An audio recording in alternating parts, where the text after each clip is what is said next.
दर्शकों, जैसा कि हम सभी जानते हैं कि गरुड़ पुराण में मनुष्य के जन्म और मृत्यु के रहस्य के बारे में बताया गया है। गरुड़ पुराण में बताया गया है कि मृत्यु ही काल यानी कि समय है, और जब मृत्यु का समय निकट आता है तो जीवात्मा से प्राण और देह का वियोग हो जाता है। हर एक मनुष्य के जन्म और मृत्यु का समय निश्चित होता है, जिसे पूरा करने के बाद ही मनुष्य को मोक्ष की प्राप्ति होती है और वह पुनः दूसरे शरीर को धारण करता है। परंतु अब यहाँ ये सवाल उठता है कि जब किसी मनुष्य की अकाल मृत्यु हो जाती है तो उस जीवात्मा का क्या होता है और अकाल मृत्यु किसे कहा जाता है। आज के इस एपिसोड में हम ऐसे ही कुछ सवालों का जवाब आपको बताने जा रहे हैं। नमस्कार दर्शकों, द डिवाइन टेल्स पर आपका स्वागत है। दोस्तों, गरुड़ पुराण में बताया गया है कि मनुष्य के जीवन का 7 चक्र निश्चित है, और यदि कोई मनुष्य इस चक्र को पूरा नहीं करता है, अर्थात जो अकाल मृत्यु को प्राप्त हो जाता है, उसे मृत्यु के बाद भी कई प्रकार के कष्ट भोगने पड़ते हैं।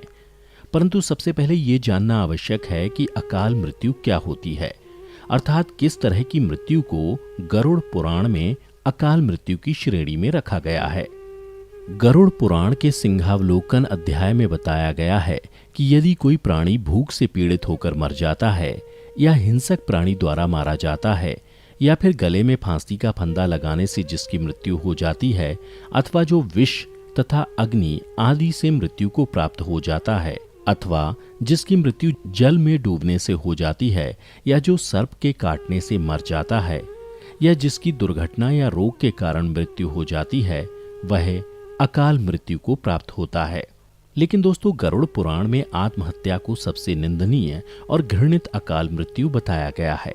इतना ही नहीं, भगवान विष्णु ने आत्महत्या को परमात्मा के अपमान करने के समान बताया है। साथ ही गरुड़ पुराण में विष्णु ने बताया है कि जिस मनुष्य अथवा प्राणी की मृत्यु प्राकृतिक होती है, वह 3, 10, 13 अथवा 40 दिन के अंदर दूसरा शरीर धारण कर लेती है।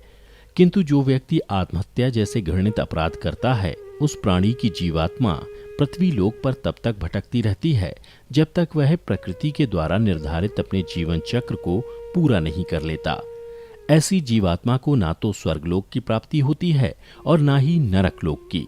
जीवात्मा की इस अवस्था को अगति कहा जाता है। इसलिए गरुड़ पुराण में बताया गया है कि आत्महत्या करने वाली आत्मा अकाल मृत्यु को प्राप्त होने वाले सभी आत्माओं में सबसे कष्टदायी अवस्था में पहुंच जाती है, और अकाल मृत्यु को प्राप्त करने वाली आत्मा अपनी तमाम इच्छाओं यानी भूख, प्यास, संभोग, सुख, राग, क्रोध, दोष, लोभ, वासना आदि की पूर्ति के लिए अंधकार में तब तक भटकती रहती है जब तक कि उसका परमात्मा द्वारा निर्धारित जीवन चक्र पूरा नहीं हो जाता। परंतु अब यहाँ ये सवाल उठता है कि किसी भी प्राणी की अकाल मृत्यु क्यों होती है। तो दोस्तों, मैं आपको बता दूं कि इसका भी वर्णन गरुड़ पुराण में किया गया है, जिसके अनुसार जब विधाता द्वारा निश्चित की गई मृत्यु प्राणी के पास आती है तो शीघ्र ही उसे लेकर मृत्यु लोक से चली जाती है। प्राचीन काल से ही वेद का यह कथन है कि मनुष्य 100 वर्ष तक जीवित रहता है, किंतु जो व्यक्ति निंदित कर्म करता है वह शीघ्र ही विनष्ट हो जाता है। जो वेदों का ज्ञान ना होने के कारण वंश परंपरा के सदाचार का पालन नहीं करता है, जो आलस्यवश कर्म का परित्याग कर देता है, जो सदैव त्याज्य कर्म को सम्मान देता है, जो जिस किसी घर में भोजन कर लेता है और जो पर स्त्री में अनुरक्त रहता है, इसी प्रकार के अन्य महादोषों से मनुष्य की आयु क्षीण हो जाती है। श्रद्धाहीन, अपवित्र, नास्तिक, मंगल का परित्याग करने वाले, परद्रोही, असत्यवादी ब्राह्मण की मृत्यु अकाल में ही यमलोक ले जाती है।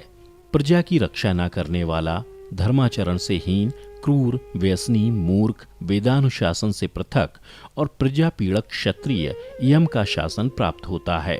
ऐसे दोषी ब्राह्मण एवं क्षत्रिय मृत्यु के वशीभूत हो जाते हैं और यम यातना को प्राप्त करते हैं।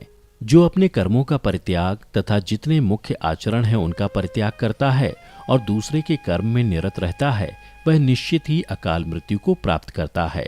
और जो शूद्र द्विज सेवा के बिना अन्य कर्म करता है, वह भी निश्चित समय से पहले यमलोक जाता है। तो ये हो गई अकाल मृत्यु और उससे मिलने वाले कष्टों की बात। चलिए अब जानते हैं कि अकाल मृत्यु के बाद कौन सी आत्मा किस योनि में भटकती रहती है। गरुड़ पुराण में बताया गया है कि जो पुरुष अकाल मृत्यु को प्राप्त करता है तो वह भूत, प्रेत, पिशाच, कुष्मांडा, ब्रह्मराक्षस, बेताल या क्षेत्रपाल योनि में भटकता रहता है। जबकि कोई स्त्री अकाल मृत्यु को प्राप्त होती है तो वह भी इसी तरह की योनि में भटकती रहती है, लेकिन उसे अलग अलग नामों से जाना जाता है। जैसे कि यदि कोई नवयुवती स्त्री या प्रसूता अकाल मृत्यु को प्राप्त होती है तो वह चुड़ैल बन जाती है। वहीं जब किसी कुंवारी कन्या की अकाल मृत्यु हो जाती है तो उसे देवी योनि में भटकना पड़ता है। इन सब के अलावा गरुड़ पुराण में अकाल मृत्यु के कारणों से मृत आत्मा की शांति हेतु कई तरह के उपाय बताए गए हैं। गरुड़ पुराण में बताया गया है कि अकाल मृत्यु को प्राप्त करने वाली आत्मा हेतु उनके परिवारजनों को नदी या तालाब में तर्पण करना चाहिए। साथ ही मृत आत्मा की इच्छा की पूर्ति के लिए पिंडदान अथवा सत्कर्म जैसे दान पुण्य अथवा गीता का पाठ करवाना चाहिए। ये कार्य कम से कम 3 वर्षों तक चलते रहने चाहिए। साथ ही वर्षी आने पर भूखे ब्राह्मणों, बालकों को भोजन भी कराना चाहिए ताकि मृत आत्मा को जल्द से जल्द मुक्ति मिल सके। वैसे दुर्घटना, रोग या अन्य किसी भी प्रकार की अकाल मृत्यु को रोकना तो हम इंसानों के वश में तो है नहीं, लेकिन आत्महत्या को हम रोक सकते हैं। जब भी आपके मन में आत्महत्या करने का ख्याल आए तो उससे पहले उससे जुड़े परिणामों को अवश्य जान लें, क्योंकि अक्सर लोग यही सोचकर आत्महत्या जैसा कदम उठाते हैं कि उन्हें सभी कष्टों से मुक्ति मिल जाएगी, लेकिन अज्ञानता के कारण वो नहीं जानते कि मृत्यु के बाद उन्हें वर्तमान में हो रहे कष्टों से ज्यादा ही कष्ट भोगना पड़ेगा। तो दोस्तों, उम्मीद करता हूं कि आपको हमारी ये वीडियो पसंद आई होगी। अगर पसंद आई हो तो इसे खुद तक सीमित ना रखें, बल्कि दूसरे लोगों के साथ भी शेयर करें ताकि उन्हें भी ये जानकारी मिल सके कि हमारा जीवन कितना मूल्यवान है और हम जिन कष्टों से दूर होने के लिए आत्महत्या जैसा कदम उठाने के बारे में सोचते हैं वह हमें कष्टों से दूर नहीं करता, बल्कि और कष्टों की दलदल में धकेल देता है। साथ ही ऐसी ही धार्मिक कथाओं को जानने के लिए अभी हमारे चैनल को सब्सक्राइब कर लें। और हाँ, अगर आप ये वीडियो हमारे फेसबुक पेज पर देख रहे हैं तो हमारे फेसबुक पेज को भी लाइक करें। फिलहाल आज की वीडियो में इतना ही। अब हमें दें इजाजत और वीडियो को अंत तक देखते रहने के लिए आपका बहुत बहुत शुक्रिया।